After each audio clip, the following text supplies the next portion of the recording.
Here's Dan Shapiro to help you find your edge, master your process, and own your future. Hey guys, good evening everybody. Welcome to another edition of the AccessToTrader.com nightly wrap-up show. Hope everybody is doing well. Big day today for the Avengers, better known as Meta, Microsoft, Google, and Amazon. More to that in a second. Kindly take a moment out, click that like button, support the channel. Hopefully, again, I could point you in the right direction. We start today with the FOMC. No, we're not. Okay, there's 30,000 publications out there. There's no way in hell I'm talking about the FOMC. They left rates on hold again for the third straight session. Powell staying on past his tenure, right? Past his tenure on May 15th. That's all you need to know. There's no way in hell I'm talking about the FOMC. Anyway, let's talk about the real stuff, right? Let's talk about the real stuff. So magical run, right? Magical run in the markets. Huge run in the NASDAQ. Just when you think you can't go higher, they go higher. I mean, the players are just going insane. The microns just don't end. SanDisks, they don't end. They were fueled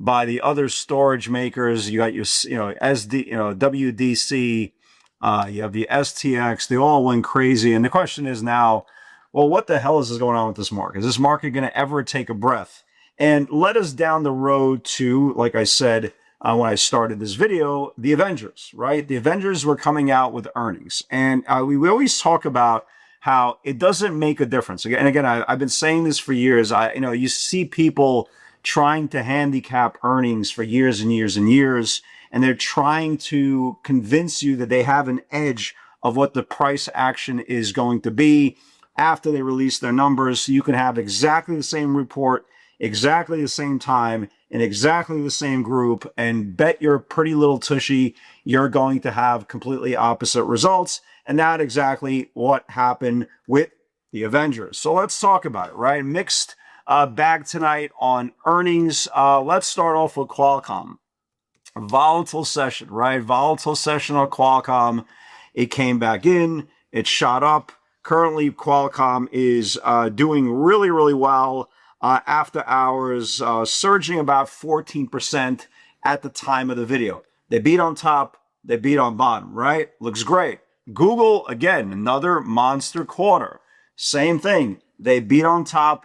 They beat on bottom. And now the argument is, well, you can't now turn around and say any company that had exactly the same beat, both top and bottom line, their shares were already built into the rally. It doesn't work that way because Google had a monster rally. Their shares are surging, right? Google's up nearly 6%. Qualcomm had a big rally. Their shares are up 14%. So you can't use that argument, for example, with Microsoft, right? Microsoft had a pretty good quarter, right? They had a really good quarter. Again, beat the top line, beat the bottom. Again, you cannot use the excuse it was built into the earnings. Case in point, Qualcomm. Case in point, Google. Beat on top, beat on bottom, down 4%. You had Meta, right? Meta had a phenomenal quarter, right? Absolutely phenomenal quarter, down 7%. You had Amazon, destroyed their numbers, right? Absolutely destroyed their numbers.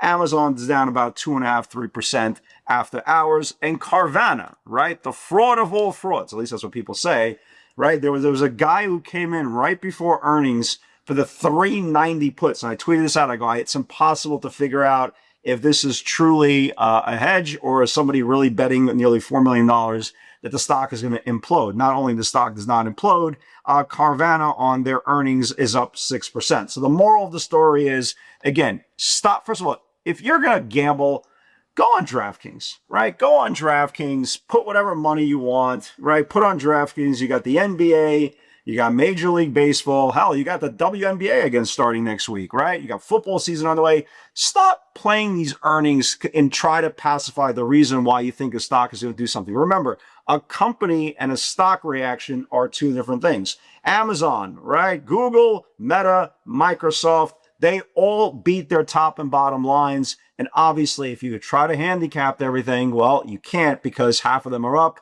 and half of them are down. The question is now, well, what happens, right? What happens next? The bulls, again, don't need any reason to backtest. The bears, for some reason, can't get them to backtest. So something has to give here. If you look at the QQQs, as you can imagine, after the close, right, are down about 4 or 5 points after the close. This is now going to be another attempt for the bears to turn around and try to clip them. Easier said than done, because if you guys remember yesterday, everything gapped down tremendously below the previous day's range, and the bulls had every opportunity to lay out and die, and it didn't happen. Not only did it didn't happen, the Qs reclaimed yesterday's channel, the one that they gapped up aggressively and closed at the high. So again, it's going to be very, very interesting to see. This is a market that we haven't seen this type of action since literally 1982. Or 1882, maybe 1682, but it's been a long time, right? It's been a long time. And again, I promise you, in 1982, I was 8 years old. I had no idea what was going on in the stock market. So where does the money come, right? Where does the money come now? Where does the money go now? So the last few days, you had names like Marvel, right? You had names like Marvel that came in several days. You had names like ARM that came in several days. You have names like Avago who came in several days, while the other semiconductors like NVIDIA or AMD is still doing really, really well. Here's how I'm looking at it, right? Qualcomm had good numbers, right? At least a really, really good reaction to numbers. I want to watch those, right? I want to watch those three: Avago, ARM, and Marvel. Okay, we saw some call buying coming in on short-term targets, short-term expiration for the weeklies. I'd like to see if there's maybe a rotation out of, for example, like maybe software, right? Maybe some other names, and go back into the names that had big, big runs, rested a couple of days, and let's see if Avago, if ARM, if Marvel can start reclaiming back their 5-10-day moving average to have a resumption in the move. That's kind of to the upside. To the downside, you have names like ASTS that got absolutely destroyed today, right? Absolutely destroyed today, with the rest of the market doing very, very well. You had names, for example, like PLTR today. Got hit, right? Got hit, started losing a 4-day range. Tesla cannot get out of its own way. Hasn't cracked yet, right? Hasn't cracked that 20-day support, but it's getting very, very close. You got names like NOW, for example, right? NOW that had a dead cat bounce run up in the last couple of days because Microsoft is getting hit. Is it possible NOW, kind of revisits its earnings lows? I'll be watching, sure. I'll definitely be watching. You got IBM, right? You got IBM, kind of the same case scenario as NOW. You had a dead cat bounce the last couple of days. Is it possible they have a resurgence and a test and a retest of its earnings lows? That's the value play, right? That's the low-hanging fruit. NOW, IBM, potentially retesting back their earnings lows. Tesla potentially losing back the 20-day moving average. You can see here, it's just hugging the 20-day moving average in the last several days. I will definitely be watching. The one thing we have not seen here, and this is kind of like,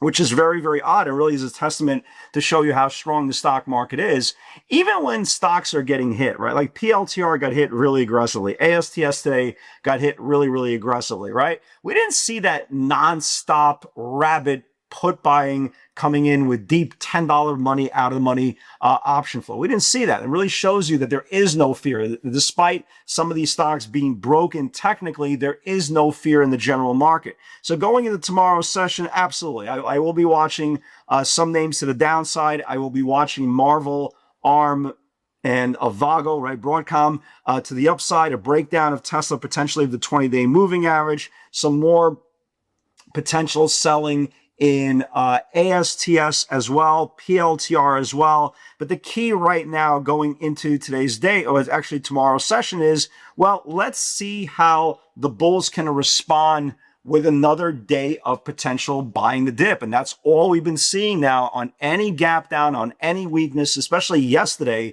The market just continues to buy the dip. So the most important part is we need a day of definitive price discovery. What I mean by that is we need to see everything connected. Okay, the last couple of days, and it's been choppy from the last couple of days. I mean, it's been really, really choppy just because, you're getting in the same trade, right? Like, for example, I'll give you a perfect example today, right? Perfect example there. Okay. So I don't short PLTR, which is the same setup, not necessarily the same setup, but adjacent to, right? Loses a 4-day range. So I don't short PLTR. The stock goes down 5. Again, congratulations for you guys who shorted. But instead, right, I'll short, for example, like a Lululemon, right? Thin as hell, sat there. I was like, wow, this thing is just not moving. The market's starting to rally. Let me get out of it. I paid like 40 cents on a freaking trade. I just couldn't take it anymore. I was in this thing for it felt like 9 months. It was only like a few hours. I just couldn't take it anymore because, again, if stock that thin, right? If a stock that thin, all it takes is one buyer to come in, you get ransacked. And, and later the stock goes down $3. So it's one of those situations that the market is a little bit disconnected. What I mean by that, half the stocks are strong, half the stocks are weak. What I'd like to see on the price discovery level the next couple of days, whether it's tomorrow or whether it's 0 day to expiration on Friday, I would like to see them being uniformed, right? I don't want to see the Christmas tree effect. I want to see either everything green or everything red, because the hardest part to do is when you're putting your money on the line is saying to yourself, well, I really like the chart on Google, but Amazon is weak, right? And you're saying to yourself, and you start second guessing yourself, and it's like, well, what's going to happen? Is Amazon going to pull down Google? Is Google going to pull up Amazon? And it's so weird of a dynamic. And that's why when you're seeing a Christmas tree effect, it's very, very tough. Again, it's very, very hard to have a conviction trade when half the mega cap technology stocks are strong and the other are half weak. But that's why, again, we make a game plan for both sides of the market and see which side hits. Let's see tomorrow. Does Google and Qualcomm pull up Amazon and Microsoft and Meta, or is Meta and Microsoft and Amazon going to pull down the rest of the market? To be determined. We shall see, said the blind man. We shall see. Tomorrow, another busy day of earnings. You guessed it. You got Apple. You got Apple. And oh, by the way, Apple's going to take a second fiddle to, you know who? SanDisk, which is in absolute God mode. Again, keep this in mind, folks. There's absolutely no reason why a stock needs to go up or down into earnings. We just talked about a plethora of companies that all had a double beat. They beat the top, they beat the bottom line, and half of them went up and half of them went down. Again, if you're going to place bets, bet the NBA, bet the WNBA, bet Major League Baseball. Don't try to outsmart the market by thinking what you think is going to happen because you like the company so much. Guys, God bless everybody. Have a great night. And with God's help, I'll see you all tomorrow. Take care.